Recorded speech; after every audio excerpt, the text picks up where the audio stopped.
just to be annoying, I'm going to stick this out there because people have gotten tired of burping about Hillary Clinton, so they're going back to burping about Obama.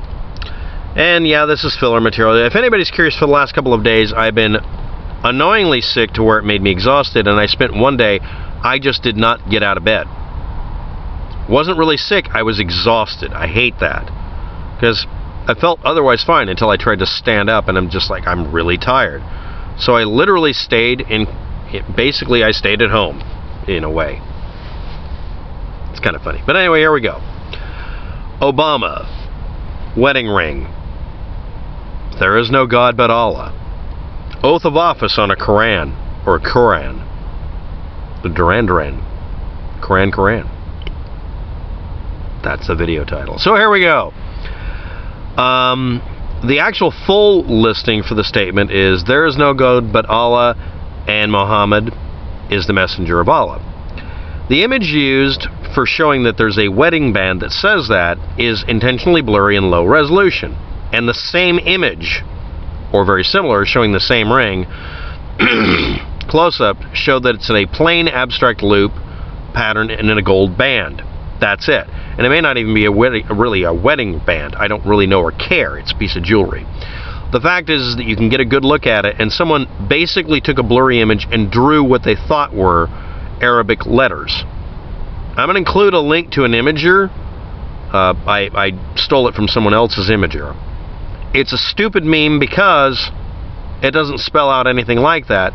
And there are jewelry that spells out, there is no God but Allah. And they look totally different. Someone went to the trouble of falsifying that. I mean, they faked it. It doesn't look anything like the letters, and it would be considered effectively a sin to make a piece of jewelry that uses the wrong character. The letters don't match.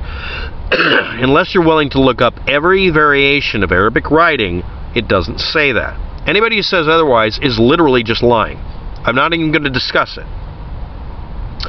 Now let's talk about the oath of office over the Koran Quran. Donald Trump and Barack Obama took their oath of office the same exact way, over 2 Bibles. Theodore Roosevelt didn't use a Bible when taking the oath in 1901, apparently. John Quincy Adams and Franklin Pierce swore on law books, and there's a rumor that both of them did that because they thought swearing on a Bible when you're talking about upholding the Constitution and the legislature, that just seems kind of petty. I mean, you know, there may be a point there. I don't know if that's really factual, but the fact is they swore over a law book.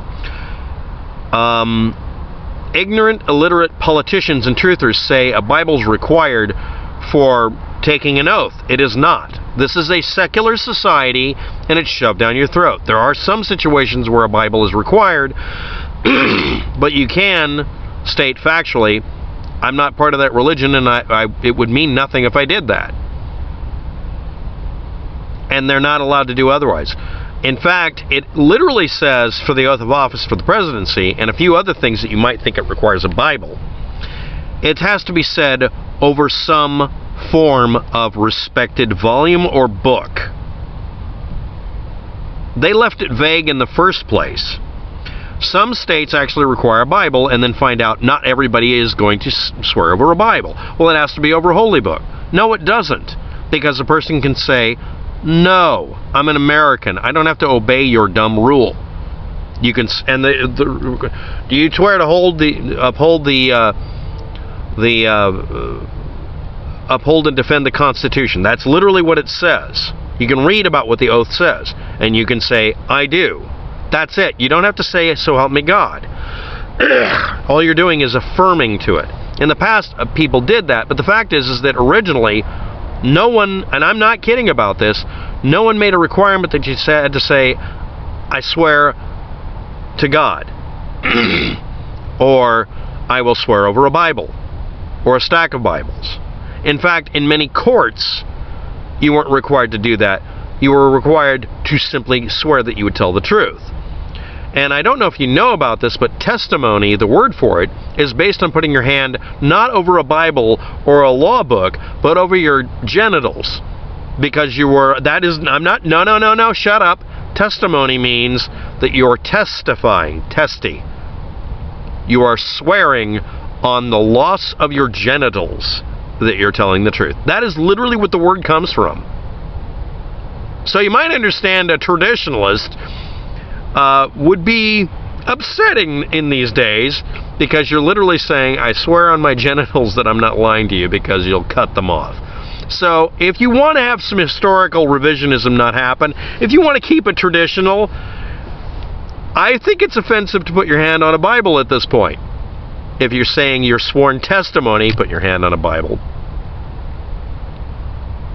I'm not kidding. I would literally, it's not that I'm betting dollars to donuts that I'm going to include a link to it. I'm just going to make you look it up.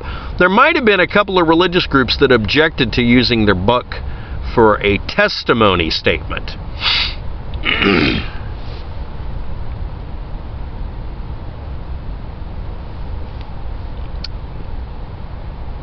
This is sort of, I'll make a joke later. Let's just go on. In the 2013 oath of office, I'm calling it, the oath of office. The oath of office was over 2 Bibles. One was from Martin Luther King Jr., and the other one was from a former president from a long time ago. Barack Obama did not swear over a Koran. This has happened apparently in one occurrence. There's a photo op image of a particular person swearing over some books, and one of them was a couple of copies of the Koran. They just grabbed some random books. The actual swearing in was done over, I think it was an actual Bible. But someone slipped in, this. Now you can say, well, that's a secret Muslim. Yeah, but it's some random guy. It's not Obama. People have photoshopped Obama's head onto him, or photoshopped the books in, or said, that looks suspiciously like a Koran. Well, then you're not a Christian. Because Christian Bibles, come in all sorts of colors, sizes, and shapes. I used to own one that was this big. I used to collect miniature books. The most common miniature book, so that you could hide it in your fist while you were running away from a persecutor, was a miniature Bible. And originally, they would be held underneath your scalp covering, which looked like a turban, if you don't understand what the Magi looked like, and it would have a bundle of verses here. And the Bible size I got, it was referred to by the archaic name for that. A little box on the forehead. Does that trigger you? Does it remind you of a box on the arm? Anybody remember what religion that your religion was spawned from and what traditions were involved? I used to do a lot of things. Data restoration. I'm a Fahrenheit 451er. I didn't like books being burned. Kind of have a problem with Nazis. And, yeah, I used to restore books. So I know a little bit about them. Bible means book. The origin word for the word Bible is literally just book. You're supposed to state what kind of book. A compilation of the words of the prophets. The testimony of the prophets.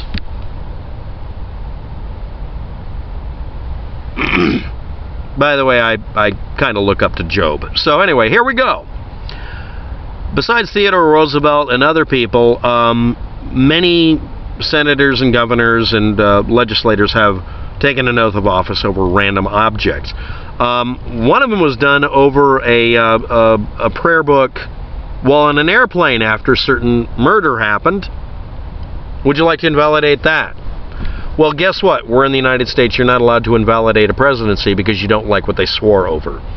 And if I was elected president, I will swear over a book of archaic teachings of logic, the Latin language, and a physics book. And I'll make sure they have really bright, hardcore, really edgy looking lettering on the spine. Along with a book of, Fahrenheit 451 and 1984. and maybe a VHS copy of The Matrix just to really piss people off and get a point across.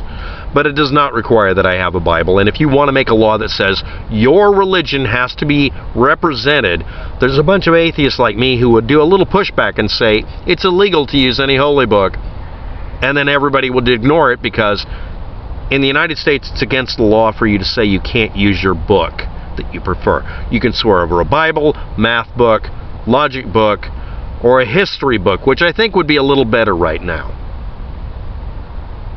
All of you religious intolerants out there can stuff it. Next, I want to point out something for people out there who decided to scream he's a secret Muslim and then start telling their own personal testimony. Besides ignorant politicians who get caught on a video recording that ends in NSCO, where he's blinking like this, you're not required to use a Bible when you get sworn in. Huh? He's an idiot. Stop being ignorant and running for... Anyway. And no, I don't think Trump said this stuff. It's not Trump. It's another idiot. I'm just kidding. It's an idiot. I don't think Trump is even that stupid. Come on. But anyway, President Obama had been in the situation for well over 2 hours before SEAL Team 6 took out Osama bin Laden. Assertions. He was at a golf course until just 20 minutes prior to the event. No, he wasn't. And he wasn't giving away information. He kept his mouth shut. Yes, he did. He's a traitor. He's a traitor. He's a traitor. We don't like him looking like he actually did anything. Lying about history doesn't change it, and revisionists are asshats. We are living in the history that's being created for tomorrow, and people like me will perpetually get in your way and stymie you when you try to write in what you want. And yeah, if I was elected president, I would try to find a way retroactively just to give the Republican Party something to complain about, to make Donald Trump's presidency invalidated. Not because it should be invalidated, but so that they would be distracted by me doing it instead of screaming war on Christmas. I'd give them something else to chew on that's much more annoying. I'd let Trump tweet about it while he's not president if I was elected. I would do all sorts of things. I would distract my opponent while I did my damn job, too. Or maybe I'd be the most boring president in history. But I wouldn't sit around rehashing by yelling, Hillary supporter, that guy's a Hillary supporter, when the guy wasn't. Some other guy, not the one we're talking about. But anyway, a person who's a former SEAL team member, Benjamin Smith, lied about the president.